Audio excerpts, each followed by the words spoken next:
All right, thank you, Cindy. So I was going to kind of frame the conversation here, but just in the interest of time, I think I'll maybe echo what Rob and Jerry had said, where a line like this could maybe be typical of people wanting to go in and apply for a building permit or renew a business license, right? And the motivation behind a public-facing application is a little bit more convenient of an experience. On your own device, your own schedule, you can go in and apply for and interact with these permits. Now, over the past few releases, a big focus of ours within the public access application development has been increasing the engagement that an end user can have both before and after they've actually submitted an application. So at earlier releases, the intake process was the kind of the meat of public access, but we realized that we want to stay in touch with the permit process both before and after that intake. So I'm going to jump ahead and talk to a video here. Key enter quick to get that going. And I just want to highlight some of these pieces of functionality that we've added. One way we want end users to stay engaged is by allowing them some edit capabilities after they've created a case. So here, for instance, what we've added at our upcoming release is the ability to edit the application name.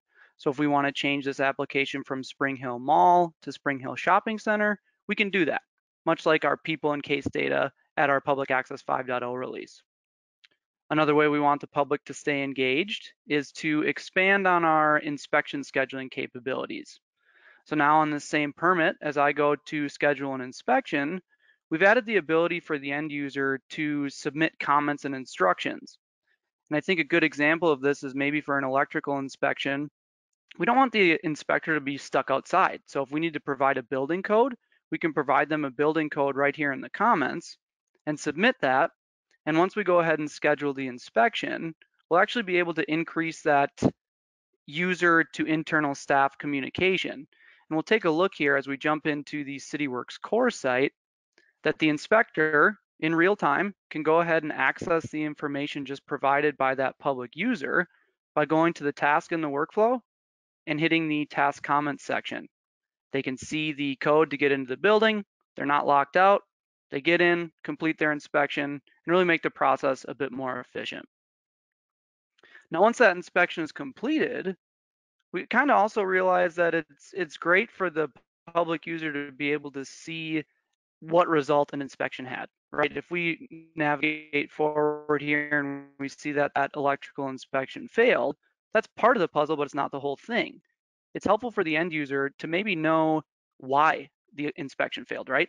So as we jump in here, we can see now at the next release of public access that we have exposed checklists. So I can go ahead, and I'm going to pause this quick so I don't get too far ahead. But we can see why that inspection failed, make the corrections really quickly in real time without needing that full inspection report, and just kind of, again, keep moving forward while continuing to add engagement opportunities for those public users. Now here we see a typical login application page for those of us who are familiar with public access. We can see our fields collected for the credentials and contact information, but we also wanted to allow the citizen to stay engaged even before they create any permits. We want them to be able to specify what they want to do within the public access site. So here, let me see if I can get this video to play again. Whoops, I'll hop back quick. And I'll jump ahead, but as we noticed, hopefully, quickly on that paused screen, well, we've added the ability to specify what role we want a user to join. So you can select maybe that I want to apply for building permits or for business licenses, and then once you actually complete the application process, you'll be automatically placed into that appropriate security role, and your public access experience will be tailored accordingly. If I want to apply for business licenses, I'll only see business license templates. And if I want to apply for building permits and have selected that role, I'll only see those building permits that I can create. So again, kind of increasing engagement opportunities for those public users, those contractors, business owners, whoever it may be. And each one of those enhancements came from the Cityworks community. They came from you. We take your feedback really seriously. We appreciate it, and we need it to continue to make the software better. And those are all ready to go at the next release, which is really, really soon. Um, really soon. But we also want to look a little bit ahead, right? What do we want to do in the future? We want to improve our contractor functionality. We want to allow contractors to add subcontractors to cases.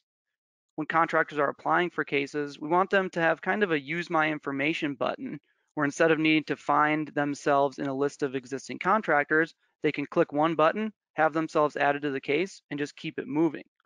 We also want multiple employees per contracting. So if Cindy and I both work for Cityworks Contracting, instead of me being the only one that can see those cases in public access, we want to be able to tag Cindy so she can see all those contracting cases as well. We're also looking at some more flexibility here. If I click ahead quick, just have one more thing I want to show. So we want to allow some flexibility when people are creating child cases within public access. So instead of automatically creating a child case of the same type as we do in current releases, we want to navigate the user back to the application selection screen where they can pick the template that they want to create, just giving them some more flexibility. We're looking at all these things and we really appreciate your feedback. I know that was a little bit of a sprint, but please feel free to reach out to me and I can kind of take a deeper dive into some of those as everyone's interested. But I can take some questions too. I think I have a couple more slides, but we can just jump through those. If you want to finish up, that's fine. Oh, sure. Okay. Sorry. No, that's okay. So we also want to just look at increasing our task map layer interaction, allowing inspections to be scheduled if they have a task map layer built against them for the assign to function. We want to allow some flexibility when it comes to the geocode requirement, especially as this pertains to new development, where if you need a matching address, but that address doesn't exist and you kind of get stuck right now, we want to look at some ways to allow for that capability.